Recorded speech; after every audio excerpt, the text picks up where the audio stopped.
Hello everyone, my name is Emily and I work at the History of Diving Museum. Today I am coming at you from my house to do an activity that you can do at your house. And this is in celebration of the wonderful week of the year, Shark Week! Yes, it's amazing. It's from August 9th through August 16th. So check out Discovery Channel and all the other different resources that are providing information on sharks and shark awareness and conservation and why they're important to our ecosystem and all of the oceans of the world. They're very important for us. So today's activity, we are going to make a shark hat that you can wear while watching and participating in Shark Week festivities.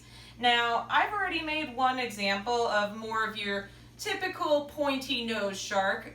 Today I am going to make a hammerhead shark, and you only need a few different materials for your supplies. And first off, you need a pieces of tape, a tape roller, or a stapler, something to stick your pieces of your hat together. You need something to cut with. Scissors are ideal. Something to draw and color with. I've got a couple different colored pencils. You can also use markers, paint, pens, whatever your heart desires. There's no right or wrong answer to that. And one or two pieces of paper. I have a couple extra sheets from my sketchbook, so I'm going to just be utilizing them because we don't want to waste paper. So to start off, we are going to make the headband. Now I'm going to just use this smaller piece, which means I'll have to cut a few more pieces for it to wrap around my large head.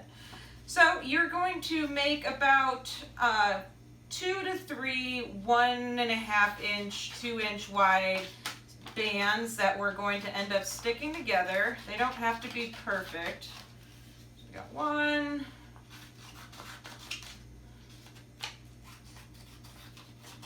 Another one, 2, and one more. Even though this will make about 4, that's okay. We'll recycle the other one. So, now that I have 3 bands for my adult size head, I am going to tape some of them together at their ends. And you can do this, like I said, with a stapler as well. That actually works pretty easily because you just have to use one staple. So we've got that. And then I'm going to attach one more, which this one's a little bit wider, so I'm actually going to switch it out. And we'll attach that together. There we go. And now that you have one long band, you are going to wrap it around your head and basically make it snug. And where they overlap, you're going to hold it together, take it off your head, and then you're going to tape it together in this spot. All right. And there you have your band, so that will sit on your head while we make the rest of our shark hat.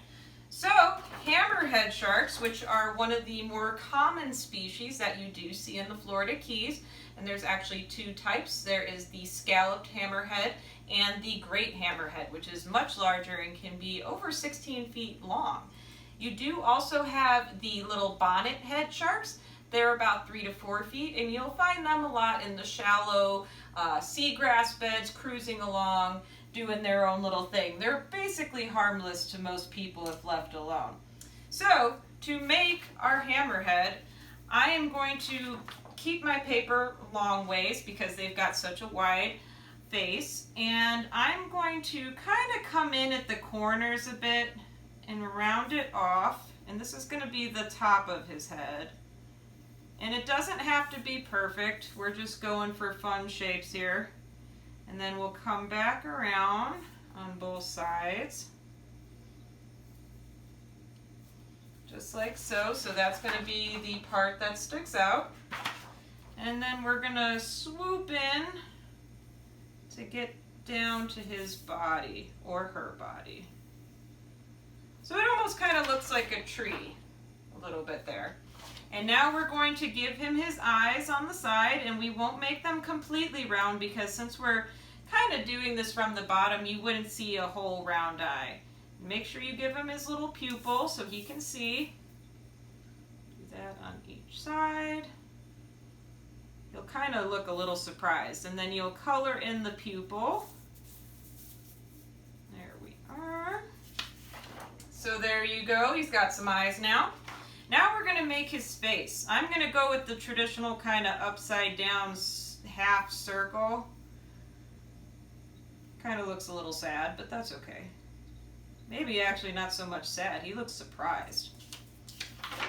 Oh! And now we have to give him teeth, because what else would he be hunting for? Hammerheads have pointy teeth more for grabbing. I actually just saw an interesting video from a couple years ago of somebody who was tarpon fishing in the Keys, and it ended up actually jumping onto the boat to escape a hammerhead that was chasing it. I think the hammerhead eventually did win the tarpon though. So we've got some teeth going on. There we go, he's looking ferocious. And last but not least for drawing, at least for what I'm drawing, is we're going to give him 2 little nostrils, because nostrils are what help sharks smell their prey in the water, especially if they're injured or hurt and bleeding. So there we go. So we've got some nostrils for him. Pretty intimidating. You can color him in if you want. Typically the bottoms of the shark are going to be lighter in color, with the tops being darker in color, and that is for counter shading, and that helps them sneak up on prey. I'm going a little creative, and I'm going to color him a little bit of a kind of corally pink color, just because it adds a little character to him. And some other species that are important in the Florida Keys ecosystem, we do have black-tip reef sharks. They cruise around the reefs a lot, and they help pick off sick or, dying fish and keeps the ecosystem healthy. You also have your nurse sharks, which hang out towards the bottom of the ocean, and they're a lot of times at the reef, they're in shallow waters, at the sandbar, and they're usually looking for small critters, kind of like mollusks and stuff. And their teeth aren't sharp and pointy like this hammerhead's, because they grind down on the shellfish and little crustaceans and things that they're eating. They kind of suck them up off the bottom and then crunch on them. They also are one of the few species of sharks that can lay at the bottom of the ocean for long periods of time without moving. Most shark species have to move around in the water column to keep water going through their gills. All right, look at him. He's beautiful. So next we are going to cut our shark out. Cut, cut, cut. Another species that is very common to the Florida Keys is the bull shark. And bull sharks are neat because they can actually go into fresh water as well. They've been sighted as far up as into the Mississippi River, almost to Illinois, which is pretty crazy to think a shark is all the way up in the Midwest area. And those sharks can be a little bit more aggressive than some other species, but they're just as important and need our protection as any species of shark is. All right. There we go. We have got a giant hammerhead shark head. So what we are going to do now is we are going to tape it to our headband. So I'm going to put 3 little rolls of tape at the bottom of his head, because he's a little top heavy, I'm realizing, but that's okay. So we'll roll our tape.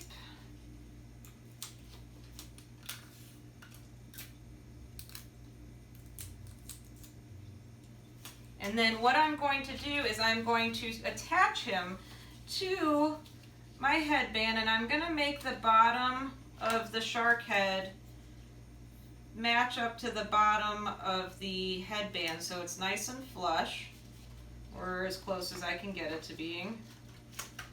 Not everything is always perfect with the sharks. All right, there we go. So, the moment of truth.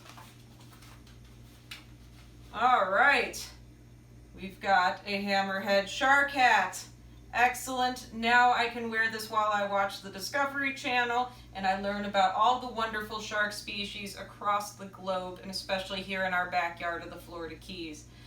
Thanks for watching, guys. Don't forget the museum is open every day from 10 to 5. We're taking all the safety precautions so you guys can enjoy and continue learning about the diving museum and marine biology, history, all of our fun topics that we cover there. Thanks for watching, and we will see you next time.